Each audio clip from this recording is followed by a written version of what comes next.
Isa sa mga nagiging problema minsan ng ating mga kabrothers, yung mga backyard, na kung saan iwawalay na nila yung kanilang mga piglets, pero nagiging dahilan ko minsan mahina pa silang kumain, hindi pa sila ganun kalakas kumain. So medyo naiilang dahil baka magkasakit or ano man yung mangyari doon sa mga piglets na iwawalay. So sa video natin ito, pag-uusapan natin mga kabrothers, kung ano ba yung isang technique na mas mabisa natin dapat na gawin para yung ating mga piglets, pagwalay nila sa kanilang nanay, ay talagang kondisyon na kondisyon at malakas na talaga silang kumain. Yung hindi na tayo mangangamba na kapag sila hiwalay na sa kanilang nanay, sila ay maaasahan natin na talagang mabubuhay na sila dahil sa lakas nilang kumain. Kung mapapansin niyo po mga kabrothers, ito pong araw na to, ito na yung araw ng pagwawalay ko sa aking mga piglets. At sila po ay, ako po ay nagwawalay kasi ng almost 30 days hanggang 35 days. Doon ako nagwawalay ng piglets para po mas maraming araw naman yung time na sila ay makadede talaga ng gatas sa kanilang nanay, sapagkat nakapagbibigay po talaga sila ng lubos na resistensya at magandang body score ng ating mga piglets bago natin sila iwalay. So doon sa topic natin sa umagang ito, sure na ba tayo na kapag winalay natin ay sadyang malakas ng kumain, or yung makabibili ay talagang lubos na magtitiwala na doon sa mga piglets na ibebenta natin sa kanila? Kasi ang itatanong kagad ng mga buyer natin dyan ay malakas na ba silang kumain.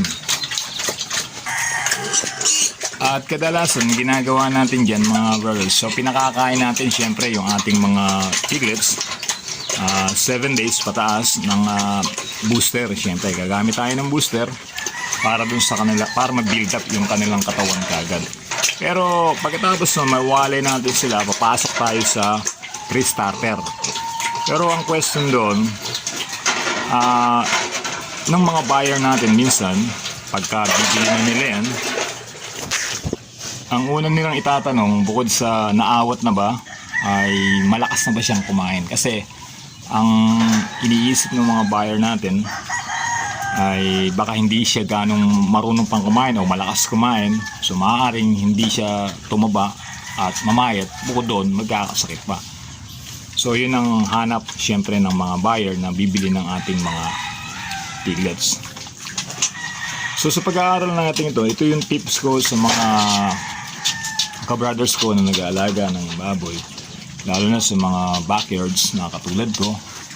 So kung mapapansin nyo, aawatin ko itong aking mga piglets ngayong araw po na ito. Pero bago ko sila awatin, siguro bukas na po, pero ngayong araw na ito ipapakita ko sa inyo kung ano yung paraan na mas mabisa na dapat natin gawing mga backyards, hog raisers, na gawin natin para mabilis na sana talaga silang matuto sa pagkain yung ating mga piglets. Bukod sa tinuturuan natin sila pagdating ng 7 days, kasama din natin magtuturo sa kanila yung kanilang nanay. At higit sa lahat doon, ang the best teacher nila sa pagkain ng maayos at malakas ay yung kanila pong nanay. So common na ang ginagawa ng bawat isa sa atin, lalo na yung mga farm, may mga pakainan yan na nakasabit. Yung mga stainless po doon sa mga magandang kulungan, so nakasabit yan.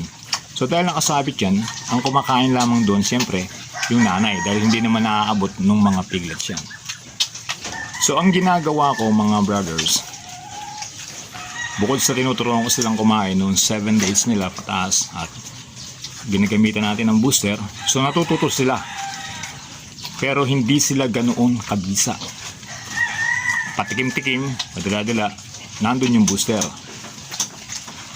So ang ginagawa ko kasi, di po ba pinakakain natin yung ating mga breeders.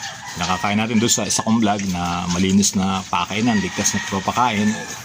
Meron akong sarang container, siyempre ibibigay natin sa breeders yung kanyang pagkain, yung lactating, pampagatas yun siyempre. So ang napansin ko dyan, yung mga piglets, dahil curious sila, humahalo sila dun sa nanay, umaamoy-amoy, dumidila-dila dun sa pagkain na yun. At siyempre yung nanay naman, dahil mabait, pinababayaan lang yung kanyang mga piglets. So dahil pinababayaan niya yung kanyang mga piglets, araw-araw na nangyayari yun sa buhay nitong mga piglets na to. At siyempre mabilis silang matuto. At sa tagpong ito mga brothers, papatunayan ko sa inyo, sa edad nilang 35 days, pwede na silang iwalay at talagang makikita natin na talagang sila po ay malalakas ng kumain at masisipag ng kumain. Sa tulong ito ng kanilang nanay sa pagpapakain natin sa kanila. So ang gagamitin natin ngayon, dahil naubos na yung aking booster, gagamit na sila ng pre-starter. Pero kaagapay pa rin nila yung pagkain ng nanay, yung lactating. Kasi dagdag na rin po sa kanila yun eh. Doon nga sila lumakas kumain eh. Doon sa pagkakasalo nila, doon sa kanilang nanay habang kumakain yung kanilang nanay. Nasanay sila doon. So papasok tayo doon sa pre-starter pero ilagay din natin yung lactating. Kasi 15 days lang naman yan eh. Lilipat na tayo sa starter. So paglipat natin sa starter, yung starter na ang magpapatuloy sa kanila. Pero habang pagwalay natin sa kanila, isama pa rin natin ng lactating yung pre-starter kasi yun po yung imi-encourage at doon sila sa pagkain na yung natuto. Wala naman pong problema yun kasi nakakatulong sa kanila yun. Ang pag-uusap natin, ang mahalaga sa kanila, sila ay matutong malakas kumain at ganadong-ganadong kumain. O sige po, sasampulan natin kung gaano sila kasipag kumain sa tagpong ito mga brothers. Kung mapapansin nyo mga brothers, nakatingin na sa akin itong mga piglets. Kasi nararamdaman nila na sila ay kakain na ngayong almusal. So ito yung ating lactating feeds. So binubukod-bukod po natin ng mga sako yan. Yung sa isa kay Bridal, kay Siomay. At si Siopo naman ay kakain siya ng lactating. Pagmasan nyo po mga brothers, ganun na sila agresibo. Naririnig pa lang nila. Kaya malaking tulong yung nanay nila sa kanilang pagtuturo sa pagkain sa kanila. So regular yung pagpapakain natin niya. Kagabi pinakain natin sila. Tapos ngayong almusal pakakain natin sila. Pero malamang yan, hindi ko muna sila iwalay kasi. Pero pwede na rin po, iwawali ko na siguro mamaya. Pero pakainin na lang muna natin. Meron pa nga sana isang tip niyan sa pagwawalay eh. Kaso lang kulang po sa ko ng kagamitan talaga. So ayan mga brothers, bigyan muna natin ng konting pagkain na sa mga 1 kilo tumahigit kasi hindi kakasya dito sa ating pakainan.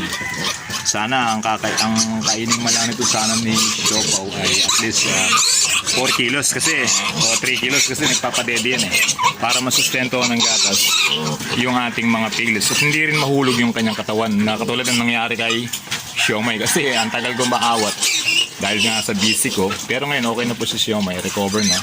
Pero si Siopaw hindi nahulog yung kanyang katawan. So madali itong maglalandi pag nakinain natin.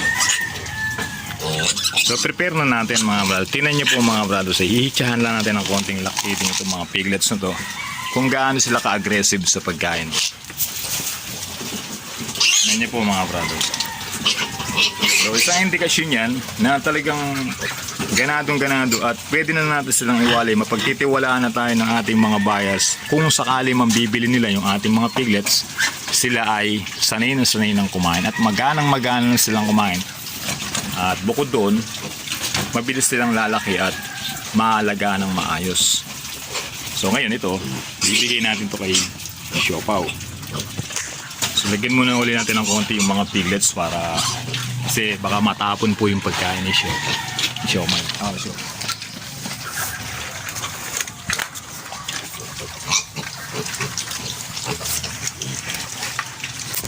So kung mapapansin yung mga brothers, nakaabang na rin yung mga piglets. Siyempre, ipopress na rin ito para ito mabibigay. Pero kung mapapansin nyo, iabot natin yung pagkain ko siya pa. Hindi tayo makasingit kasi sinasalubong tayo nitong mga piglets. Kasi ganun sila ka-aggressive sa pagkain. Pakuha tayong tiyan mga brothers. So nasanay din sila mga brothers na pinapakain ko ng merong tubig. So ano pong napapansin yung mga brothers? Wala nang pwesto talaga.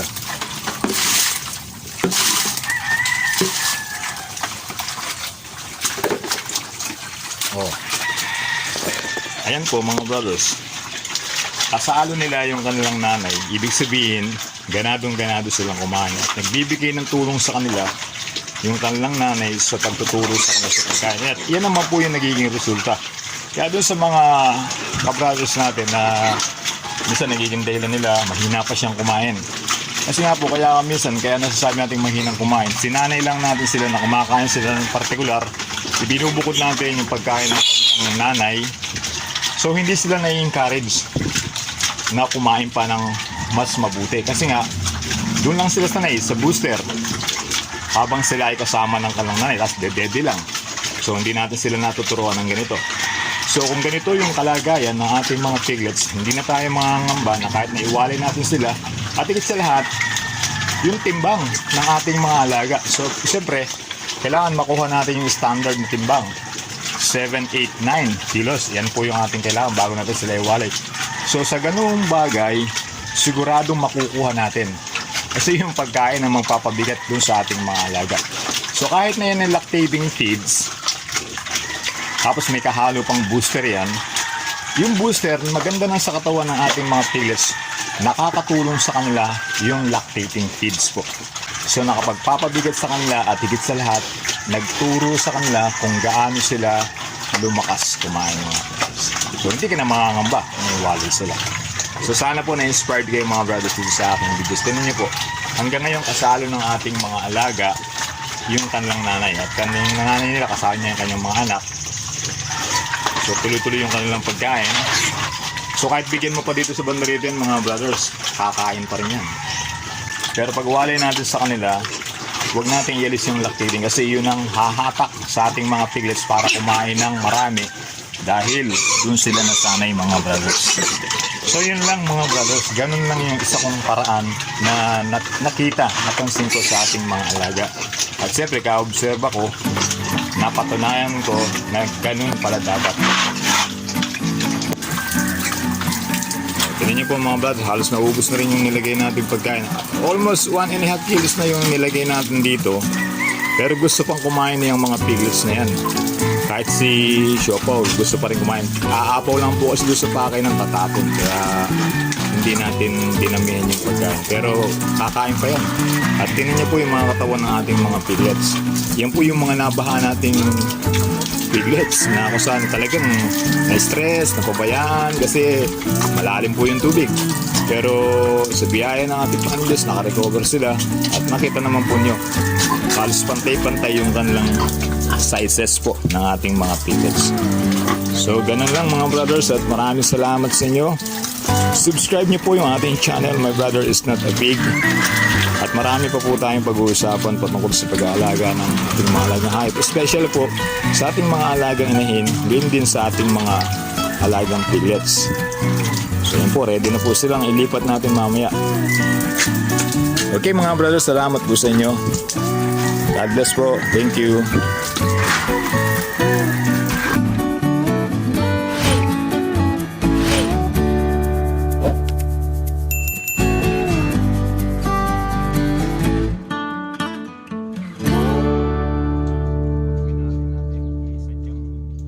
Malakas na kumain or yung makabibili ay talagang lubos na magtitiwala na doon.